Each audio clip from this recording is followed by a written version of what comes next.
Well, good evening. I'm Michael Bauman, the superintendent for Lakeville Area Schools. And Emily McDonald, Assistant Superintendent. Thank you so much for being here tonight. So tonight we're going to share with you information on the referendum. It's a two-question referendum, if I could get the next chart. And we're focusing on our schools, our community, and our future. And we want to do this together, as we necessarily have to do as our situation in the school district warrants. We work off of a vision. Our vision is both aspirational and inspirational. We want to inspire a passion for learning in every student. But more important is our mission. And this levy, I think, definitely speaks to our mission, because we look at our students and their development personally, socially, academically, and civically. So student opportunities is key and essential to our success as a school district, and our success is about our students. And so when we focus on our strategic plan, these areas of student achievement, staying connected to our community by being transparent and communicative, being fiscally responsible, so basing our decisions around our mission on fiscal responsibility along the way. We also want to maintain as high a quality workforce as we possibly can. And I think we have been extremely successful at that, and I'll share my thinking around that with you here in a minute. And then safety and security. We have these areas of focus because as we work through the decision-making processes and all the challenges of logistics that we have in our school system, we want to make sure that these areas are uppermost in our minds as decision makers and planners, and we want to make sure that strategically these get addressed in all of the resourcing processes that are attendant in our school district. With respect to our high-quality workforce, what we do know is that Lakeville is a growing community. In the state of Minnesota, fastest growing community that whatever reason people make decisions around coming to a community or settling in a community and putting down roots, we think that Lakeville is a destination because of our school system. And we think that our high-quality workforce is key and essential to that reason that we are successful. And so what I share with all of our staff is Lakeville's the destination in Minnesota because the people we have who are carrying out our mission every single day are the best that we can possibly bring together in the state of Minnesota. And so we want to keep that high quality workforce, but we also want to make sure that our students and our families have all the things that they need to have and should have in a great community like Lakeville. Next chart, please. So we're going to show a short video, and then we'll continue to share some more information. Lakeville is awesome for so many reasons. Lakeville is a place that you can be proud of everything you do, and everyone is proud of you as well. You know that the whole city is rooting for you. It makes me feel confident about my future and keeps me motivated.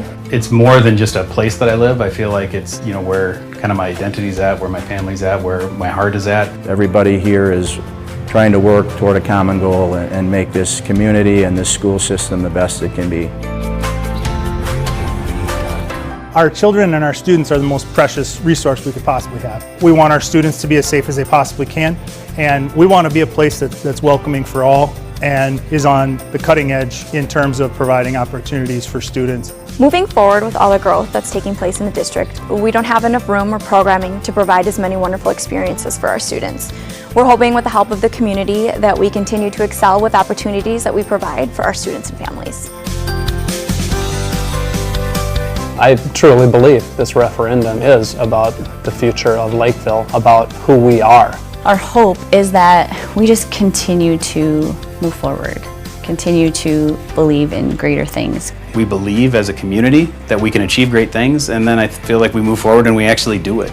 This is a place that everybody has an opportunity to have success. Kind of the bottom line up front, back on August 13th, the Board of Education did approve moving forward with a levy in November. And our purpose is to do really two major things: create opportunities or improve opportunities for our students, and second, to address school safety across the entire school district. So what people always want to know is, well, what's the financial impact? On a $370,000 median value home, we estimate that the cost for both an operating and a bond referendum will be $228 a year, which is $19 a month, and the voting will start actually as early as 20 September, so literally 4 days from today. Early voting starts, but the actual vote date is on November 5th. So as I was sharing, we are trying to work on our future together. Again, being connected to our community, and that's part of what I'm trying to share today is here's the information on it. We want to improve our opportunities and expand our opportunities for our students as we grow as a district, and we also want to address our safety and security and advance in that area with this referendum. So here's some financial information that I think is critical to understand and that we want to transparently share with all who have interest. So the chart on your left, my right, is the first one I want to explain. The red line indicates what the per pupil cost would be for students under the Gen Ed formula if we kept up with the consumer price index inflationary factor within Minnesota. And then the blue line indicates what we actually have received through the legislature on the general education formula within the state of Minnesota. So this shows the whole state, and you can see that there's two kind of takeaways from this. First of all, you can see that those lines are separating more and more, indicating that the ability for the state through state aid and general education formula funding is not keeping up with the consumer price index inflation. So that creates a challenge for school districts across the entire state of Minnesota. And the challenge is, how do we deal with that? What kind of pressures does that put on a school system, and especially one that's growing at the pace that we're growing?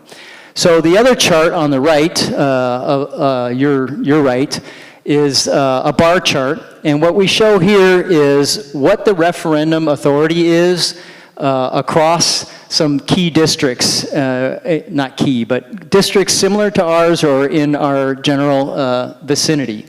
Ours is dark blue chart or bar, which indicates $1,282 per student or per pupil in referendum authorities that we have. And I'll show you what those authorities are as well so that you can see what that history looks like. The group weighted average is at 1.6 thousand per pupil, and then the state weighted average is just over 1,000 at 1,059. So we're slightly ahead of the state weighted average for referendum authorities per pupil. Okay, next chart. So this is our history of levies that we have that are currently on the books for the school district. And you can see there that we go back to 2010 with an operating levy and move all the way forward to 2017, which was our last operating levy in Lakeville area schools. Each of those are 10 years. They each have an inflationary increase as part of that levy. And then you can see in the very bottom there when those would require renewal. And then enrollment. So what I want to share with this chart, and I think the most important thing to note, is the gray dashed and dotted line. That indicates the highest enrollment that Lakeville area schools has ever or had ever achieved until this school year. And what you can see is that we are moving north of that by almost 200 students, a little over 200 students already. And that's creating a little bit of a challenge for us. The growth is mostly in elementary school right now, but that obviously has an effect that's essentially a wave that moves through your system. And we don't believe, based on our coordination and our planning with the city, that that's going to slow down anytime soon. So I'm going to hand off to my colleague, and she'll share with you the operating levy and some of the key and essential factors behind that. Thank you so much. So as Michael said at the beginning, we have two questions. We have an operating levy question and a bond referendum question. For those of you who might not be familiar with the language around this, operating levies, we say here levies are for learning. These dollars help us operate our district for learning purposes, and bonds are for buildings. And so Michael will speak in a little bit about what we're asking for in terms of our bond.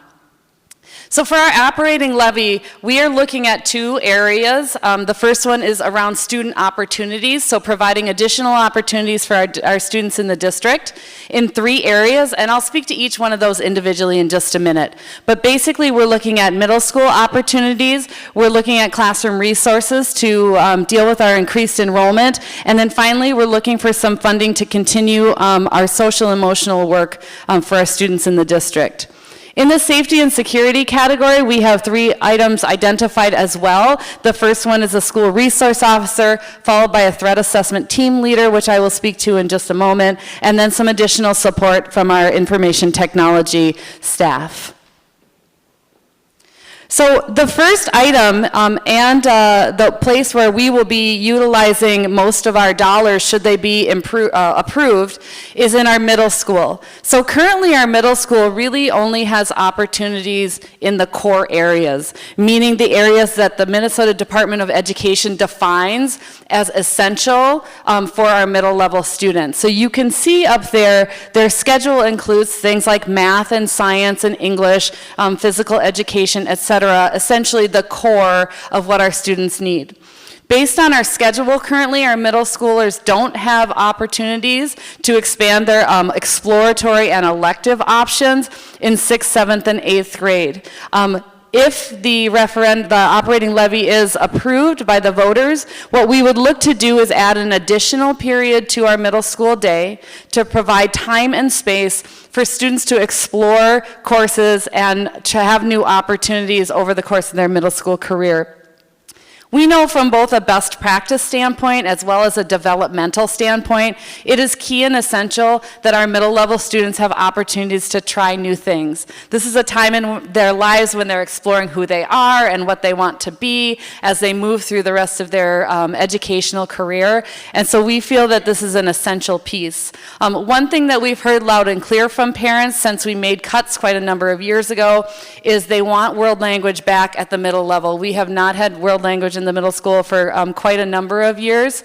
And additionally, we want to focus on some STEM areas such as coding, etc. So one of the things when we have increased enrollment, we actually added 8 elementary teachers this year, which is sort of unheard of in our past practice because we have had so much growth. When we have growth, we have new teachers, we have new classrooms, they need additional resources to be able to do their jobs well, things like classroom libraries, literacy resources, math, manipulatives, etc. So we're asking for additional dollars to help cover the costs of those expenses. Additionally, some dollars for professional development, which is always needed in the district, so we can ensure that our teachers are best prepared to meet the needs of all of their students. And then finally, some support for Cherry View.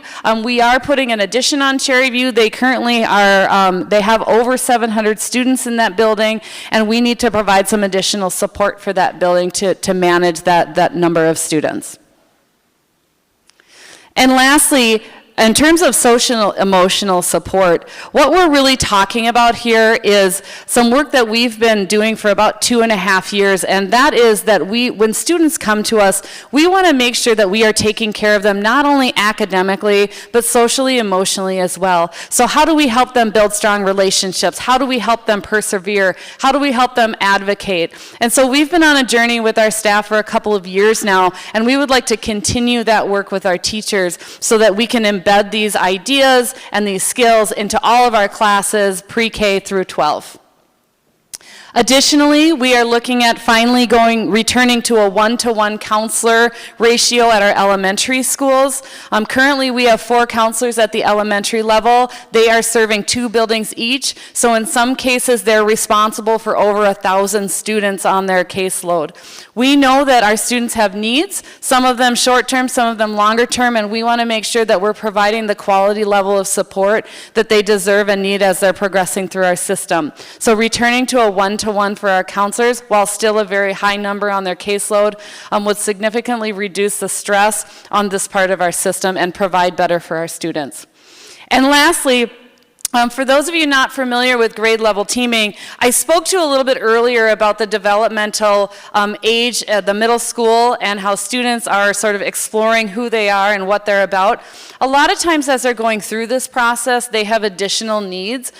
Teaming at the middle level essentially provides time for our teachers to come together as a group to make sure that we are meeting the needs of all of our students. So what they might need academically, again, what they might need socially, emotionally, or additional supports or enrichments that they might need as they're going through our system.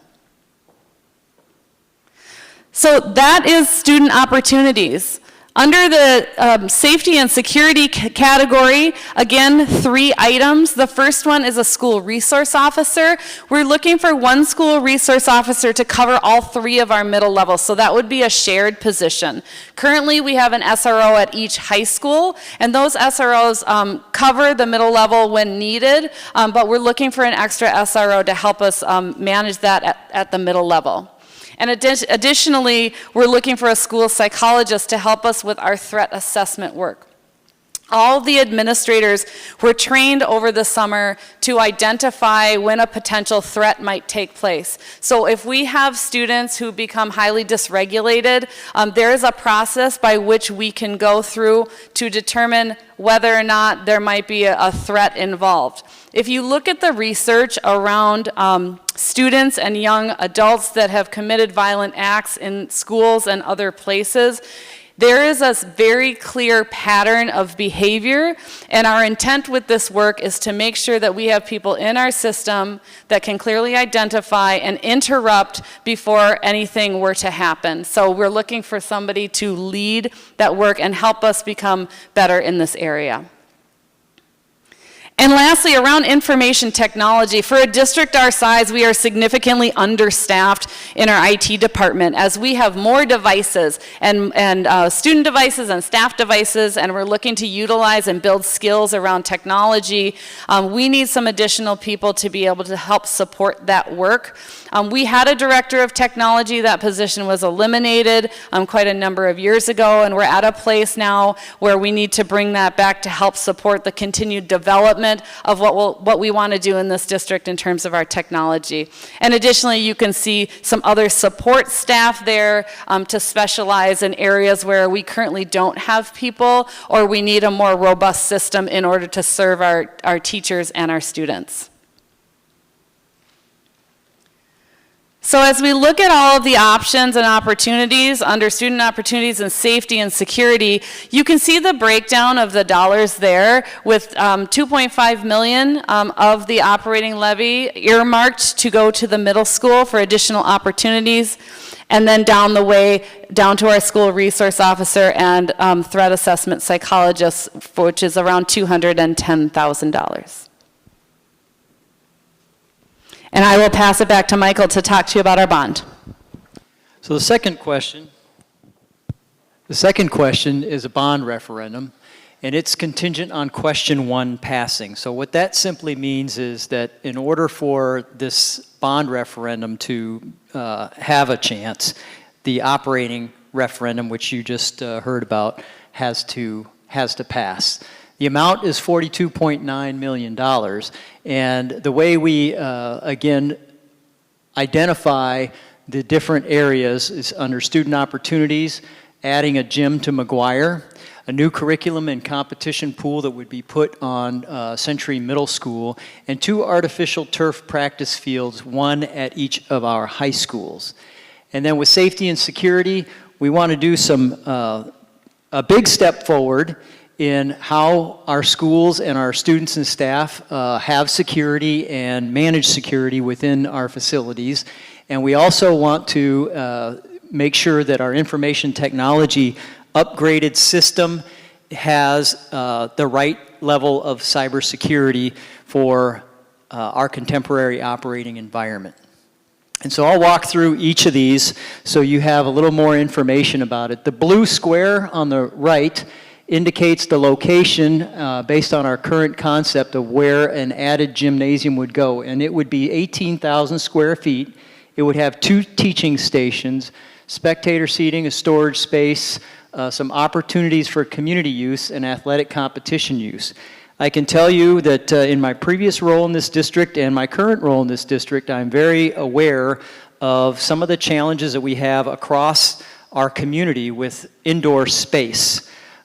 We are very short on indoor space, and as you can imagine in Minnesota, it's not just volleyball and basketball and things like that. You have to go indoors for your softball in the springtime, baseball, all those other types of activities that can't happen outside when you have inclement weather. We are at a premium for space. This district does permit that space based on a tiered system, so there are financial return on having space.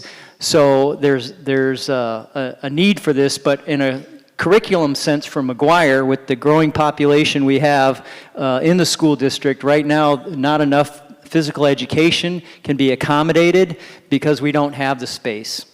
And I would also just like to share something I should have started with. But these items that we have under question 2 have been long in development. Back in 2015-16, I was on a group called the Long-Term Facilities Maintenance Group, and we were looking at all of our facilities across the school district. And from that work, these priorities came out. I would also like to share that we did bring that group back together again, was that 2017, I believe, in that time frame, and again, these same items were on there. So this is an effort to try to address those for our school district. Next chart. The curriculum and competition pool. So this is a pool that would be added on to Century Middle School, and you can see where IPAVA and 185th are located, so you can have a orientation to how that would be added to the building. It would be an 8-lane, 25-yard competition pool. It will have a diving well, spectator seating for 400, an independent secured entryway, dedicated locker rooms, concessions, lobby, office space, and storage, with the idea that this would be a destination event location for swimming meets and those kinds of things. We think that that would also bring business into Lakeville on a pretty regular basis. That's why we want to make it so that it is separated from the school as far as entryway and access, so that they can have that. This would be a good facility for our school district and settle a question that I think has been existing in our school district for over 20 years. And then we have on the top there, you can see the blue square is where we would propose to put practice turf for Lakeville North.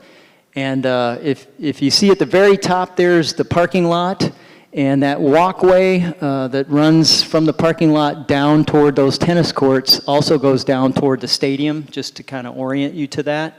If you've walked down that path, as I know many of you have, here at this school, it's right off to the left side of that path as you're walking south toward the football field, the stadium field.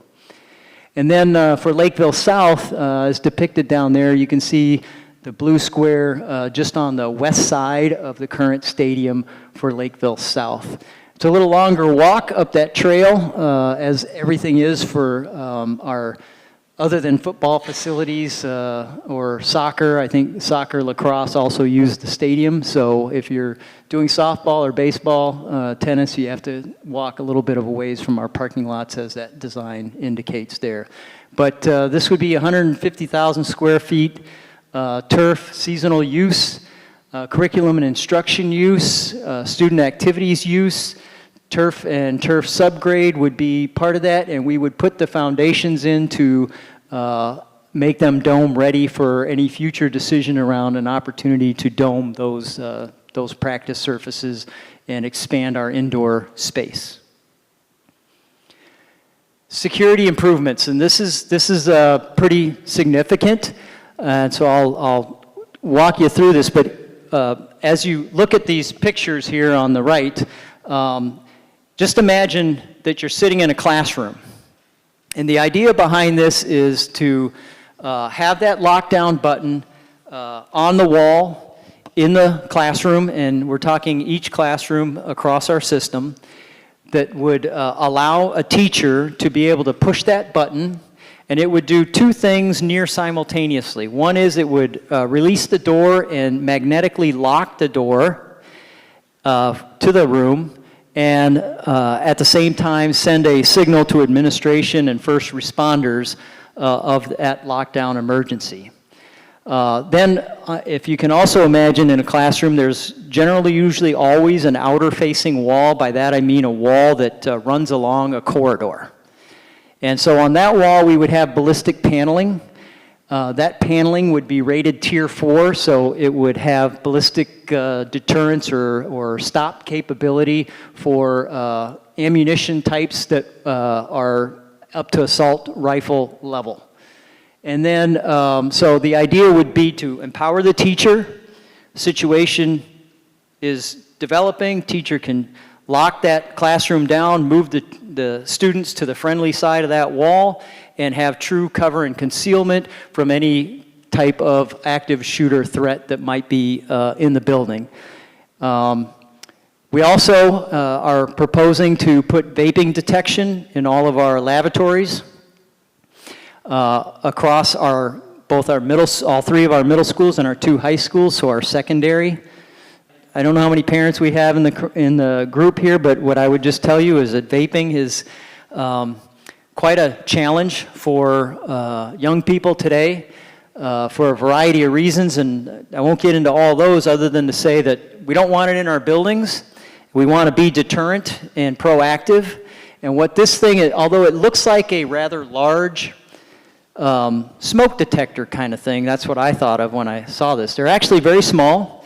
You cannot see them unless you're looking for them, and you might be able to find one. But if you tamper with it or you actually vape, and it doesn't really need a lot of vapor into the air to detect, it will send a signal to our school resource officers, police officers, and they can, or administrators, however we want to set that up, and they would be able to respond to that situation. And so we think that this would be a leap forward for us and also be a good deterrent within our facilities. And then we want to make sure that we have a couple of schools. The administrative area does not have line of sight. In other words, where they're located, they physically cannot see the access point for the school other than through a video camera. And one of the things that we know about security is you need to have a primary and an alternate method of line of sight, being an alternate method in this case, so that you can respond to any particular threat. Sometimes a video can be covered, a video camera can be covered, you can be doing something that the video camera doesn't quite pick up, but you'd want to have human beings being able to have line of sight. So we need to correct that in 2 of our schools, and this would include funding for that. And then perimeter security and detection technology. So right now, we do have perimeter security. In other words, we have the doors are secured and shut all around the outside perimeter of the building. However, on occasion, they can be propped, or a student can go out the door or prop the door, and we only pick that up by doing our walk-arounds through the facility. We want to establish it so that we know from a central location that there is a door that is open and there's access to the facility that way, and we can vector somebody over there and correct that. We also want to increase the number of badge access points so that we can reduce that problem again across our school district and remove that threat.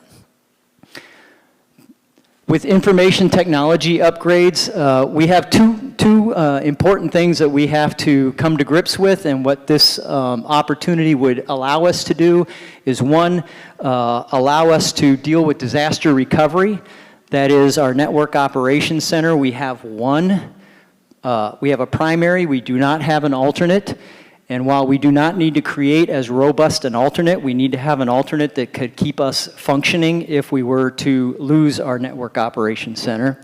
And second, we want to get redundancy in our fiber optic setup, which we do not have right now. We have a linear established setup, and we want to correct that and establish it in a geometric configuration that allows us to have redundancy. You can think of it as a circle or a triangle or a square, but so if there's a break in the fiber optic, we aren't down with everybody who's on the other side of that break. These things do happen. Generally, they happen around construction, and we want to make sure we're not vulnerable to that.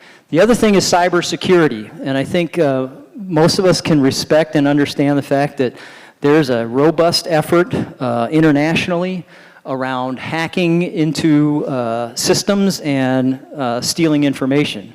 I can just tell you myself as a veteran, DOD is Department of Defense. All of my stuff has been compromised by more than one agency, OPM, Officer Personnel Management, and VA. Both of those have been compromised, and I'm just one guy.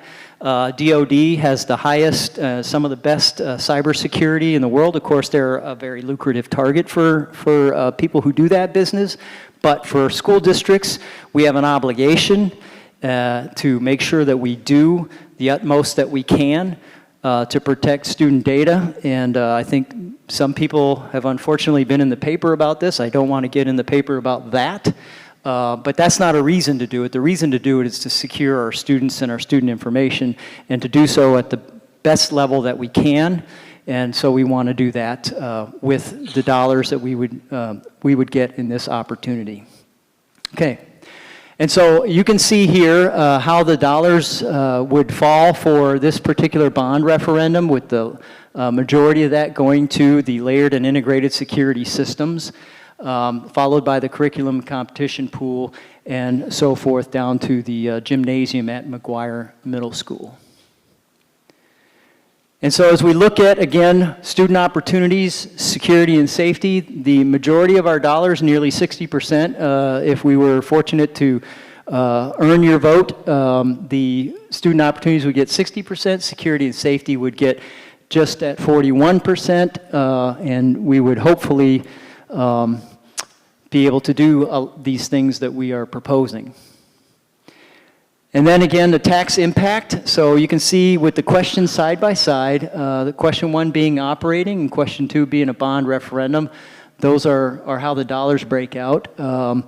The $370,000 median value home, and that's where we get our estimate at $228. I would just also like to share that on our website at isd194.org, Our Future, you can use the calculator there for your particular market value on your home and punch that in and see what the numbers fall out for your particular home value. And then it's a two-question ballot. One of the things that I just said was on a $370,000 median value home, it's $200. And if you read the first question, you'll see that it talks about $345 per pupil. Well, what happened to the $200? Well, this is one of the challenges we have when we have bond counsel develop questions. We have to write them in a specified manner. So it refers to the per pupil amount. That's $345 per pupil. On a $370,000 median value home, that would be $200 a year. And then, if you would go back, the second question, the first sentence on there reads, if school district question 1 is approved, shall the school board of independent school district number 194, Lakeville area schools, also be authorized to issue its general obligation school building bonds in an amount not to exceed $42,900,000. So that is the language for the contingent nature of the second question. And so early voting, as I stated earlier, 20 September, right around the corner, 4 days away. And you can go to City Hall at Lakeville City Hall to do that. And then Election Day is November 5th. And I would again like to just invite you to go to isd194.org/ourfuture. Next. So, questions. We have a microphone in the center here. If you would like to step there to ask your question, Dr. McDonald will answer them all.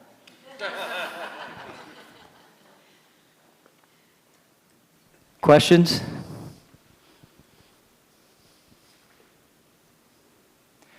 Hearing none. No, well, I guess what I would then just like to, oh, here we go. We got it. Yes, ma'am. Yes, ma'am, you may.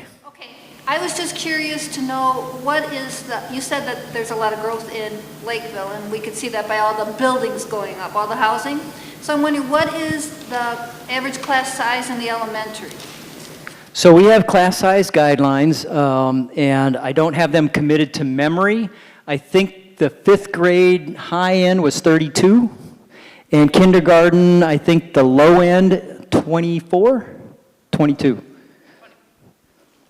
But we do have, I think we might have those online. I don't know if any board member has them committed to memory. We do have, just so you know, we did pass, the board did approve or give us guidelines for that, and it ranges between 24 and 32 based on, it's by grade, because obviously the younger need smaller class sizes. And so that also creates for us, we need to, what we do is we monitor each of those as enrollment starts, and we have hired, and I think Dr. McDonald spoke to this a little earlier, this year we added 8 teachers. That's really in elementary in order to sustain those guidelines. So we are committed to that, and we do that. Good to know. Okay, then my next question is about the language, world language in the middle school. What languages would be offered? So that would be to be determined. Currently at our high schools, we do offer Spanish, French, in the face-to-face brick and mortar building, Spanish, French, and ASL. So the conversations need to be had around would we offer all of those in the middle level or not. So we would say once it's determined that if the levy passes, then we would have those conversations in conjunction with our administrators as well as our teachers in the world language department to see what would be the best fit. Ultimately, what it would come down to is not unlike the high school, it's based on registration. So what are the students registering for, what do they want, and then we would offer based on that. Okay, and then along with the world language, you mentioned developmental and best practices in offering languages. Well, we know that kids learn language best at the youngest ages. Is there any thought of offering a language finally in the elementary in Lakeville? So you are exactly correct. The research would support that actually the ideal age is prior to age 10 if you want to fluently learn a language without living in the country that speaks that language. So that hasn't been part of our current conversation as we are trying to both make sure that we are aligning our best practice at the middle school before extending that any further. That would require staffing and some other things that we have not yet talked about. I would definitely say it's part of our future conversations, but at this time we're really focusing on the middle level opportunities.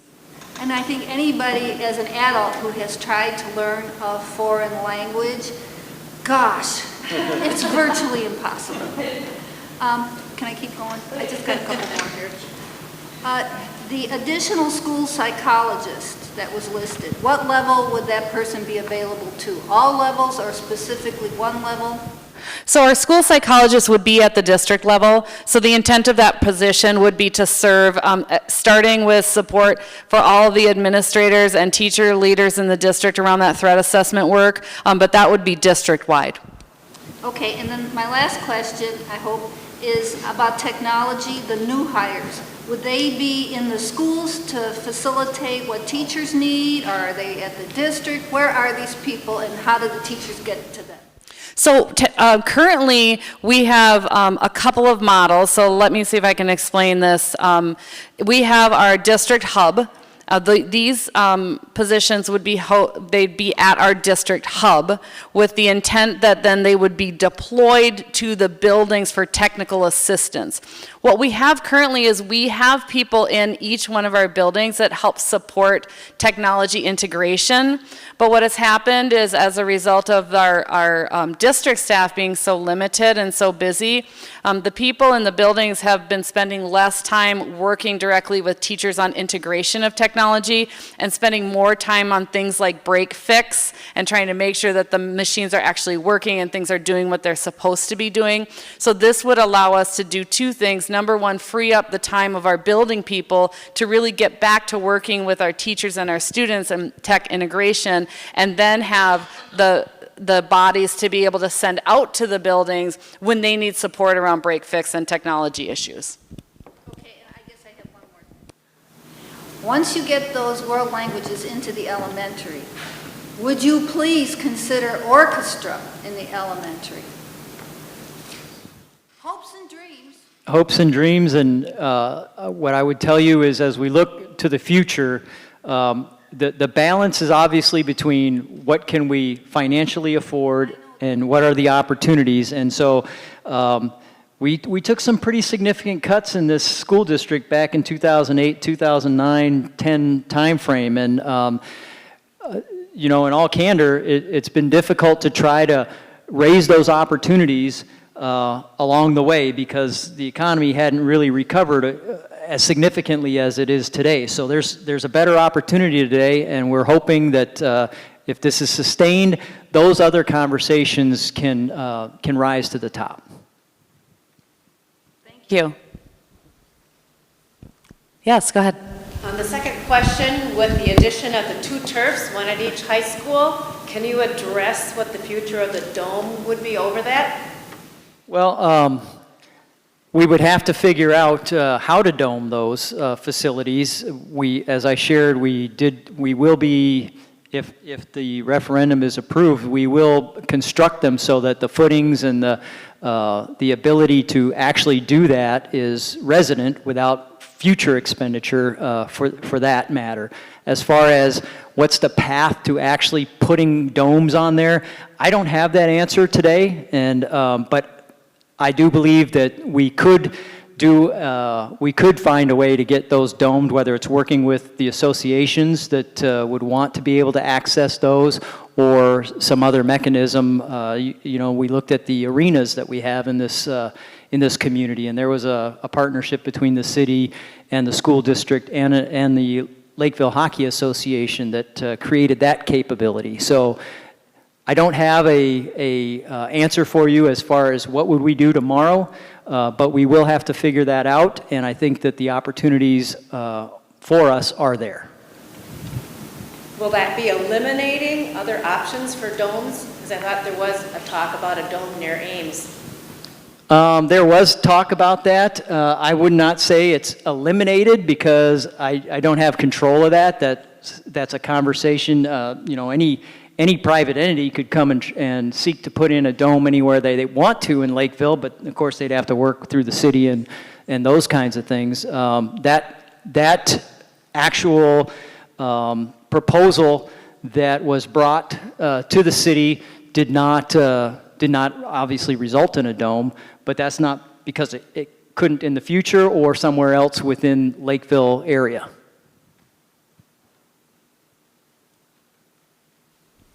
Thank you. Other questions? Yes, sir. When do you foresee the need for another elementary school? Great question. So we have a team, a staffing team working on looking at that right now. We have a couple of challenges.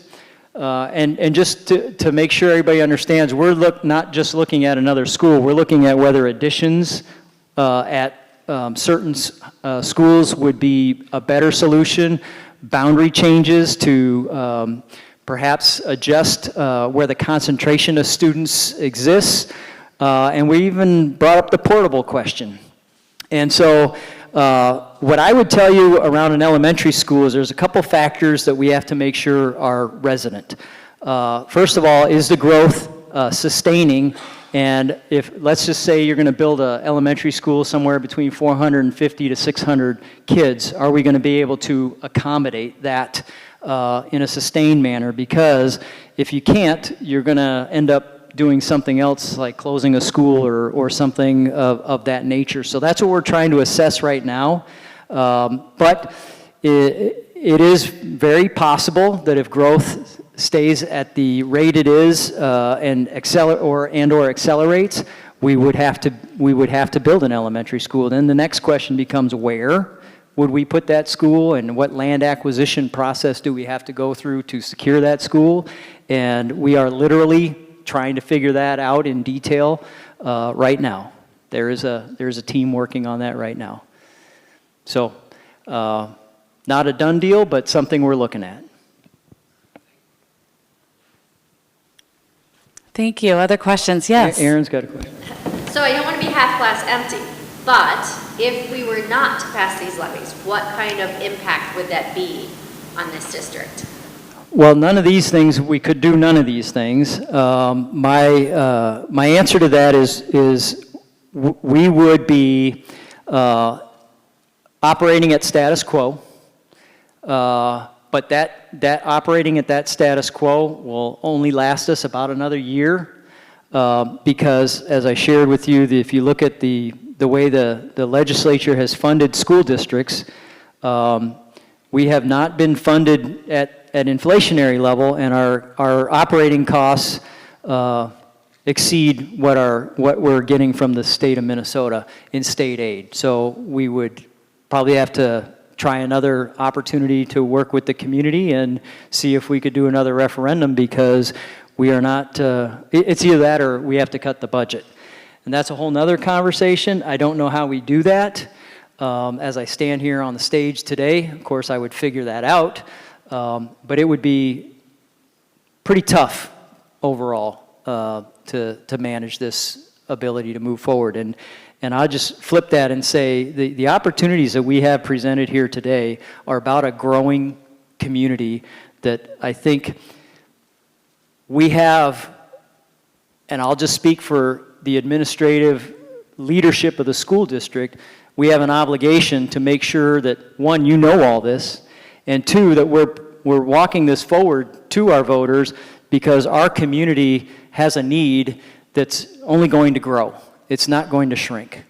And so the time is now, and I think that we at least have to present this to you. Yes, sir. Let's say number 2 does pass. What are you looking at a time frame for those to get breaking ground on them? Are they in certain orders? Have bids been submitted? Well, we haven't done any bidding yet. Yeah, no. What we based our assessments on are architectural and engineering estimates. Our goal would be to move very quickly, as in the summer, to get these things moving and in place, with the exception of the challenge that I see timing-wise would be in how quickly we could get the safety and security in, because we have to operate during the summer with some of our buildings. So we would have to figure out how to schedule that. But the other items we would move very quickly on if we were successful with the referendum. And we have our system is capable of moving to bid pretty quickly. So you're looking at bidding in January or February for spring or summer start? Yep. In some cases, yep.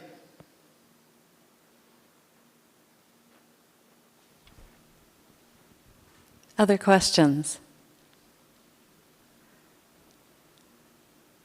If you do have any other questions, or you know people that have questions, please tell them not to hesitate to reach out to Michael and myself. There's a, he's pointing at me, or to the email or phone that's on the screen right now. This presentation, along with quite a number of other materials, are available on our website, so if you want access to this, you definitely can have that.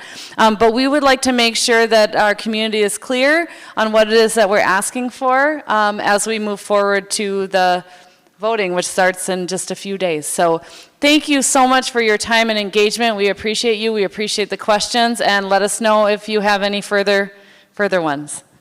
Thank you. Thank you. Have a great evening.